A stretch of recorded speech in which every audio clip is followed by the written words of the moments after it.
Bonjour bien-aimés dans le Seigneur, très heureux de vous retrouver dans cette vidéo.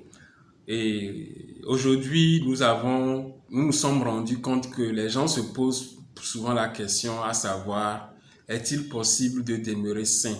Est-il possible d'être saint lorsque nous sommes nés de nouveau, lorsque nous devenons enfants de Dieu par le baptême? Pour rappel, lorsque nous sommes baptisés, nos péchés nous sont pardonnés, nous devenons une nouvelle créature. Les choses anciennes sont passées, voici, toutes choses sont devenues nouvelles. Et dorénavant, ce n'est plus nous qui vivons, mais c'est Christ qui vit en nous. C'est vrai, mais aussi à côté, il y a le péché qui est l'ennemi de notre sainteté. C'est le péché qui nous empêche ainsi d'être saints, d'être sanctifiés. Maintenant, ceci nous amène à nous poser donc des questions. Est-ce que nous pouvons toujours rester saints afin d'être qualifiés pour le royaume de Dieu? La réponse à cette question, nous allons la voir dans les Saintes Écritures.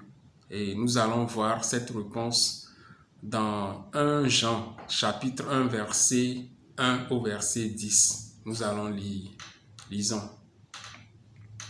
1 Jean, chapitre 1, verset 7 au verset 10.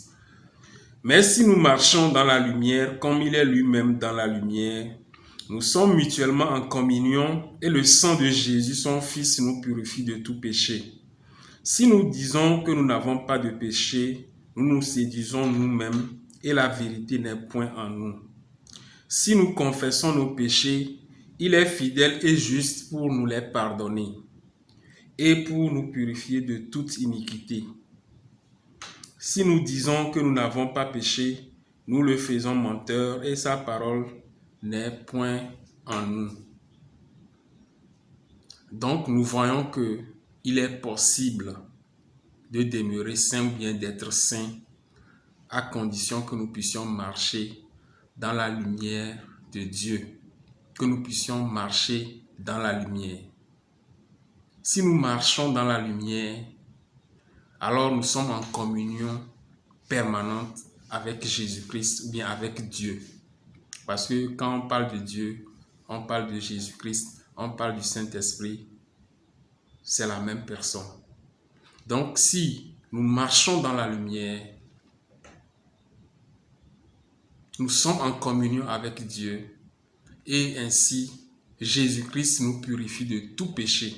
Si nous sommes purifiés de tout péché, cela veut naturellement dire que nous sommes toujours saints.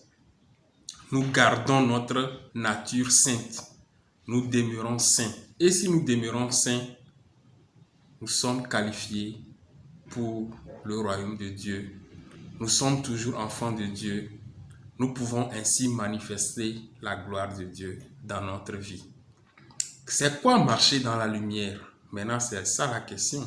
Marcher dans la lumière, c'est faire la volonté de Dieu. Marcher dans la lumière, c'est obéir à Dieu. Marcher dans la lumière, c'est aimer son prochain. Mais d'abord, c'est aimer Dieu le Père. Parce que le premier commandement, c'est aimer Dieu le Père. Aimer Dieu le Père. Mais comment tu peux aussi prétendre que tu aimes Dieu si tu n'aimes pas ton prochain?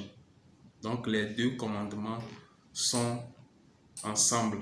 Aimer Dieu le Père de toute ton âme, de tout ton esprit et de toute ta pensée, et aimer ton frère comme toi-même. Donc cela sous-entend que tu dois t'aimer toi-même d'abord. Des fois, il arrive que nous-mêmes, on ne s'aime pas. C'est pourquoi la Bible dit, aimer ton prochain comme toi-même. Et si tu aimes ton prochain comme toi-même, c'est que, comme Jésus-Christ le dit, tous les commandements, toutes les ordonnances se résument autour de ce commandement, à savoir, aimer ton prochain comme toi-même. Bien sûr, le tout premier qui est d'aimer Dieu le Père.